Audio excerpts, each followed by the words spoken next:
நிரந்தரமான வேலை உண்டா? எங்கு பார்த்தாலும் ஒப்பந்த வேலை தான். ஏன்னா வெளியே லட்சக்கணக்கான பேர் வேலையில நிக்கிறான். உலகத்திலே அதிகமாக வேலையின்மையை கொண்டிருக்கக்கூடிய நாடு, இருண்ட சூழ்நிலையில் இருக்கக்கூடிய ஒரு நாடு அது இந்தியா தான். உலக அளவில் அதிகமான வேலையில்லா திண்டாட்டம் தலைவிரித்து ஆடக்கூடிய ஒரே நாடு இந்தியா தான். குறைந்தபட்சம் 25 பேர் இருந்தால் கூட ஒரு சுற்று வைக்க வேண்டும். 100 பேருக்கு மேலாக இருந்தால் சங்கம் வைத்துக் கொள்ள உரிமை வேண்டும். பெண்களுக்கு மகப்பேறுக்கு அனைத்து சம்பளத்துடன் கூடிய விடுப்பு வேண்டும். இப்படி தொழிலாளர்கள் பாதுகாப்பு சட்டத்திலே சொல்லிக்கொண்டே போகலாம். ஒவ்வொரு சட்டமும் தொழிலாளிகளும் விவசாயிகளும் நாட்டு மக்கள் போராடி பெற்ற உரிமைகளை படிப்படியாக கொஞ்சம் கொஞ்சமாக சட்டப்படியும் சட்டத்துக்கு அப்பாற்பட்டும் பிடித்துக் கொண்டே இருக்கிறார்கள். அதன் ஒரு பகுதியாகத்தான் மோடி ஆட்சி தொழிலாளர்களை 12 மணி நேரம் வேலை செய்யலாம் என்று 12 மணி நேரம் உத்தரவாத சட்டத்தை உருவாக்கி எங்கள் நாட்டிலே வேலை செய்ய இளைஞர்கள் இருக்கிறார்கள், வாருங்கள் என்று இந்த நாட்டினுடைய இளைஞர்களையும் இந்த நாட்டையும் ஒரு ஏகாதிபத்திய கார்ப்பரேட் கம்பெனிகளுக்கு அடிமைப்படுத்துகின்ற வேலையை செய்து கொண்டிருக்கிறார்.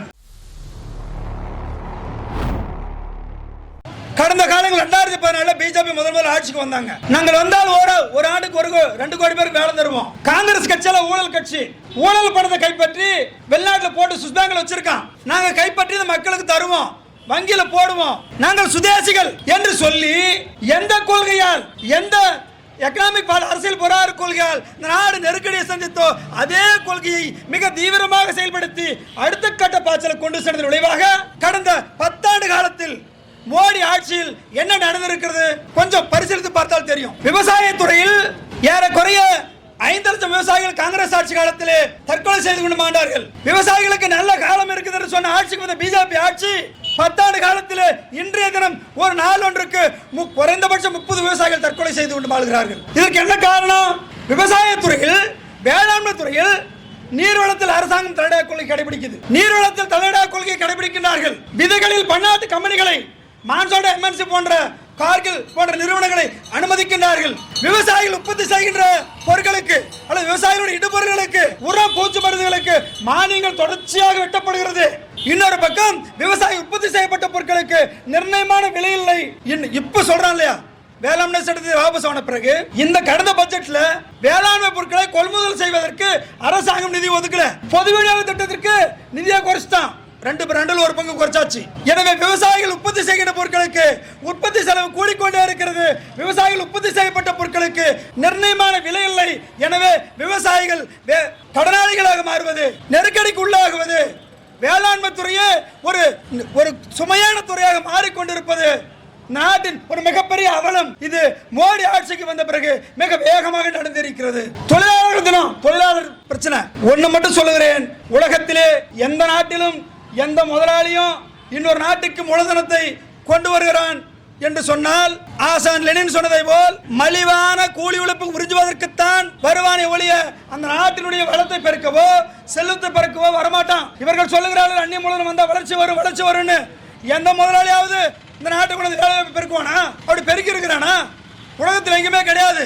மலிவான கூலி உழைப்பை, தொழிலாளர்களுடைய உழைப்பை உறிஞ்சுவதற்கு, அட்டை போல் உறிஞ்சுவதற்காகத்தான் ஒரு எந்த கார்ப்பரேட் கம்பெனியும் ஏகாதிபத்தியமும் முதலாளிகளும் வருவான். அப்படி வர கம்பெனிகள் இவர்கள் கடந்த காலத்தில் செயல்படுத்திய அந்த கொள்கையின் விளைவாக பல்வேறு சிறுதொழில் நிறுவனங்கள் மூடப்பட்டாச்சு.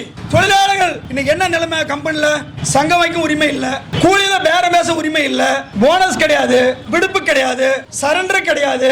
குறைந்தபட்ச தொழிலாளிகளுக்கு நிரந்தரமான வேலை உண்டா? எங்கு பார்த்தாலும் ஒப்பந்த வேலை தான், அவுட் சோர்சிங் தான். ஏன்னா வெளியே லட்சக்கணக்கான பேர் வேலையில நிக்கிறான். உலகத்திலே மிக அதிகமாக, அண்மையில வர செய்தி, உலகத்திலே அதிகமாக வேலையின்மையை கொண்டிருக்கக்கூடிய நாடு, இருண்ட சூழ்நிலையில் இருக்கக்கூடிய ஒரு நாடு, 87% இருண்ட சூழ்நிலையில் இருக்கிறது அது இந்தியா தான் அப்படின்னு சொல்றான். உலக அளவில் அதிகமான வேலையில்லா திண்டாட்டம் தலைவிரித்து ஆடக்கூடிய ஒரே நாடு இந்தியா தான். இப்படிப்பட்ட ஒரு சூழ்நிலையில் எப்படி வெளியே வேலை இல்லாம நிக்கிறான்? பெருங்கூட்டம் நிக்குது, தொழிலாளர்கள் வேலையில் நிற்கிறார்கள். இன்னொரு பக்கம் உள்ளகிற தொழிலாளியை கான்ட்ராக்ட் முறையில் வச்சு புளிறான். தொழிலாளிக்கு கிடைக்கின்ற வருமானம் என்பது தன் வாழ்வுக்கோ தன்னுடைய தேவைக்கோ போதுமானதாக இல்லை. ஏனென்று சொன்னால் ஒரு குறைந்த கூலி ஒரு 20 ஆண்டுகளுக்கு முன்னால் ஒரு 5000 10,000 பெற்றால் தன் குடும்பம் நடத்த முடியும். ஆனால் இன்னைக்கு கான்ட்ராக்ட் முறையில 10,000 மேல யாருக்கும் சம்பளம் இல்ல. 10,000 ரூபாய் வாங்கி தன் உணவு தேவை பூர்த்தி செய்ய முடியவில்லை, தன்னுடைய குழந்தைகள் பராமரிப்பை செய்ய முடியவில்லை, தனக்கு தேவையான கல்வி கல்வியை பெற முடியவில்லை. தொழிலாளருடைய வாழ்நிலை மேலும் மேலும் மோசமாகிக் கொண்டே போகிறது. இதற்கான காரணம் இந்திய அரசாங்கம் கடந்த காலத்தில் தொடர்ச்சியாக கடைபிடித்த இவர்கள் இந்த அரசியல் பொருளாதார கொள்கை விளைவாக தொழிலாளிகளை நடுத்தரு கொண்டு வந்துட்டான். இதை சொன்னார்ல 138 வருஷத்துக்கு முன்னால 8 மணி நேரம் வேலை, 8 மணி நேரம் ஓய்வு, 8 மணி நேரம் உறக்கம் என்று போராடியது போய் இன்றைக்கு அதிநவீன தொழில்நுட்பம் என்று சொல்கிறார்கள், வளர்ச்சி என்று சொல்கிறார்கள். உலகத்திலே வளர்ந்த நாடுகளில் 4 மணி நேரம் முதல் 6 மணி நேரம் வேலை செய்தாலே போதுமானது என்ற அளவுக்கு நிலை வந்த பிறகு கூட இன்றைக்கு இந்தியாவிலே 8 மணி நேரம் வேலையை மறுத்து 10 மணி நேரம் 12 மணி நேரத்தை சட்டமாக்கி இருக்கிறார் என்று சொன்னால் இந்த நாடு தொழிலாளிகளுக்கான நாடா, இந்த ஆட்சி முறை தொழிலாளிகளுக்கானதா? உண்மையிலே தொழிலாளிகளுடைய வேலை உழைப்பை ஏற்கனவே 10 மணி நேரம் 12 மணி நேரம் புளியறான், இப்ப அதை சட்டமாக்குறான். சட்டப்படியே 12 மணி நேரம் வேலை செய்யணும்னு சொன்னா எந்த கம்பெனி மீது வழக்கு போட முடியும்? எந்த கம்பெனி, எந்த தொழிலாளி வந்து கம்பெனியை பேச முடியும்?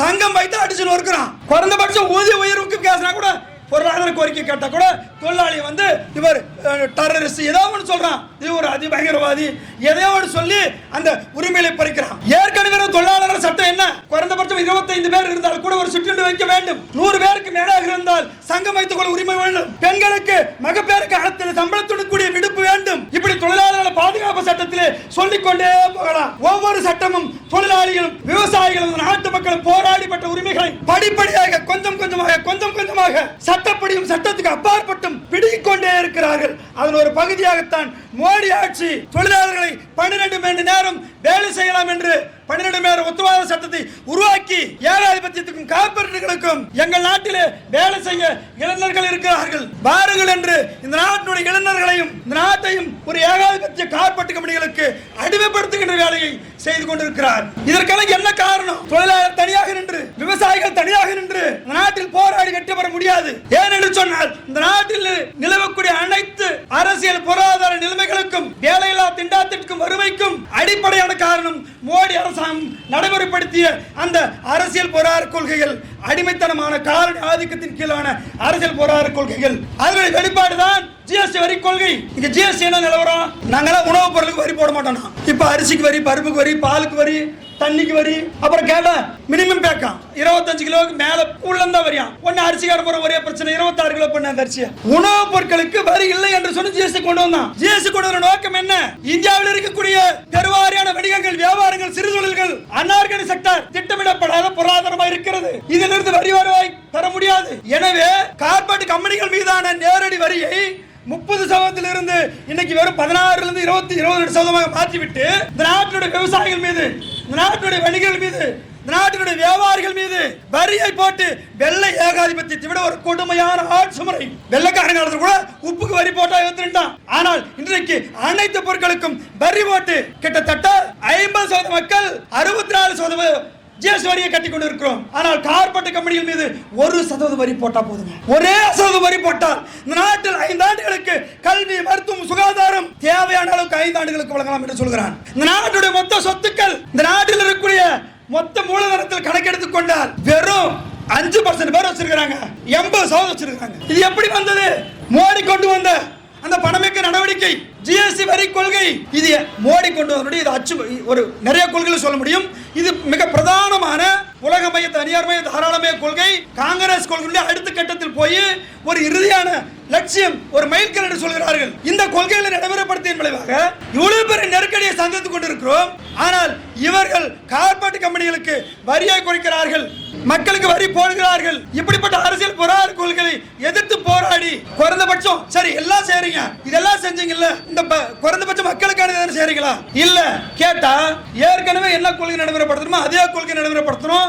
மீண்டும் கடங்காரனாலும் மீண்டும் அதே கொள்கை, மீண்டும் கடன். காங்கிரஸ் கட்சியில் 152 லட்சம் கோடியாக இருந்த கடன் இன்னைக்கு 152 லட்சம் கோடி. பெட்ரோல் உற்பத்தி, பெட்ரோலுடைய லாபத்தின் மீதான வரி என்பது வெறும் 38% இருந்து 200% மேல போயிருக்குது. இப்படி எல்லாம் வரி போட்டாவது இந்த மக்களுக்கு ஏதாவது செய்வார்கள் என்றால் இல்லை. ஏனென்று சொன்னால் எங்களிடம் நிதி இல்லை என்று சொல்கிறார்கள், நிதி பற்றாக்குறை என்று சொல்கிறார்கள். நிதி பற்றாக்குறையின் காரணமாக இவர்கள் என்ன சொல்றாங்க? அடுத்த 5 ஆண்டுகளுக்கு இந்திய மக்களால், உழைப்பாளர்களால் உருவாக்கப்பட்ட பொதுத்துறை நிறுவனங்களை ஆண்டொன்றுக்கு 5 லட்சம் கோடிக்கு விற்பனை செய்வது என்று சொல்லி முடிவெடுத்திருக்கிறார்கள். என்ன அர்த்தம் அதுக்கு? ரயில்வே துறை விட்டால் ரயில்வே துறை ஊழியர்கள் என்ன ஆகும்? போக்குவரத்து துறை, எல்லா அனைத்து துறைகளை சொல்ல முடியும். ரயில்வே, கப்பல் போக்குவரத்து, விமானம், பாரத், செல்போன் கம்பெனி, எல்லா அனைத்து இந்திய அரசாங்கத்தில் 240 பொது நிறுவனங்கள் இருக்குது. எல்லாத்தையுமே கார்பரேட் கம்பெனிகளுக்கு ஆண்டு ஒன்றுக்கு 6 லட்சம் கோடிக்கு விற்பது.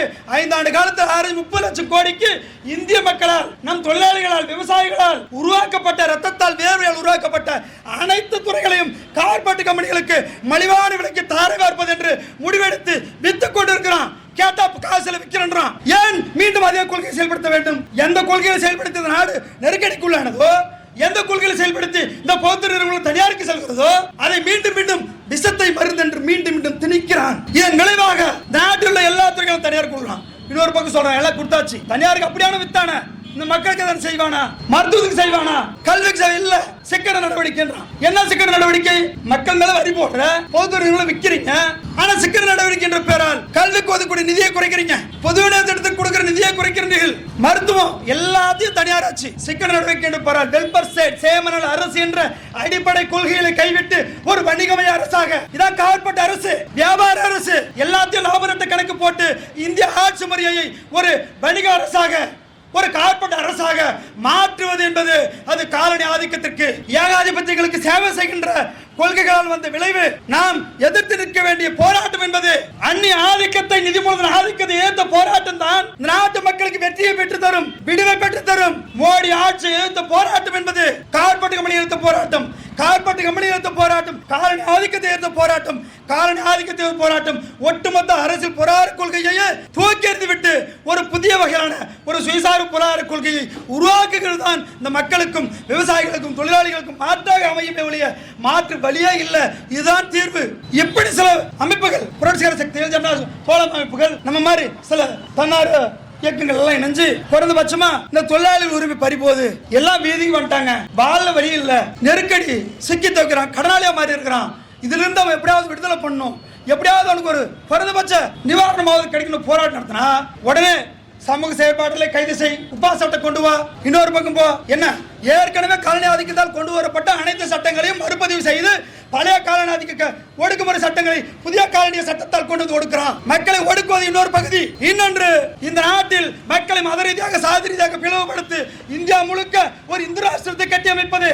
இந்து ராஷ்டிரம் என்று சொன்னால் இந்தியாவில் வாழ தகுதியான இந்துக்கள் மட்டுமே. ஏனென்றால் இஸ்லாமியர்கள் அவர்களுக்கு தாய்நாடு இங்கில்ல, இஸ்லாமியருக்கு தாய்நாடு மெக்கா, கிறிஸ்தவர்களுக்கு இது தாய்நாடு அல்ல, அவர்கள் வாழ தகுதி கிடையாது, அவர்களுக்கு தாய்நாடு ஜெருசலம். இந்துக்கள் மட்டும் வாழ வேண்டும், ஆனால் இந்துக்கள் ஆட்சி அல்ல. இந்த விலைவாசியால் பாதிக்கப்பட்ட இந்துக்கள் கிடையாதா? வேலை நடத்தல் பாதிக்கப்பட்ட இந்துக்கள் கிடையாதா? ஏன் இவர்கள் இந்து ராஷ்டிரத்தை கையில் எடுக்கிறார்கள்? ஏன் அகண்ட பாரதத்தை கையில் எடுக்கிறார்கள் சொன்னால் இந்த விலைவாசி ஒரு வேளாண் வறுமை நெருக்கடி இந்த மக்களை ஆழ்த்துகிறது. இதிலிருந்து மக்கள் விடுதலை பெறுவதை அல்லது போராடுவதை திசை திருப்பதற்கு மத ரீதியாக இந்து ராஷ்டிரத்தை கட்டியமைக்க பல்வேறு சட்ட திருத்தங்களை கொண்டு வருகிறார். அனைத்து சட்டங்களும் காலனி ஆதிக்க காலத்தில் கொண்டு வந்த சட்டத்தை மறுபதிவு செய்கிறான். எப்போதும் ஒன்றை தெரிந்து கொள்ளுங்கள், ஒரே மாதிரியாக ஒரு நிலை இருப்பது கிடையாது. தொழிலாளர்களும் விவசாயிகளும் போராடி பல்வேறு புரட்சி இயக்கங்களும் ஒன்றிணைந்து மோடி ஆட்சியை வீழ்த்தியே தீர்வோம். அடுத்த கட்டத்தில் புரட்சியை நோக்கி நாட்டு மக்களை நகர்த்துவோம், புரட்சிகர இயக்கங்கள் ஒற்றுமை வெற்றி பெறுவோம் என்று கூறி தந்த வாய்ப்புக்கு மீண்டும் ஒருவர் நன்றி கூறி விடைபெறுகிறேன். வணக்கம்.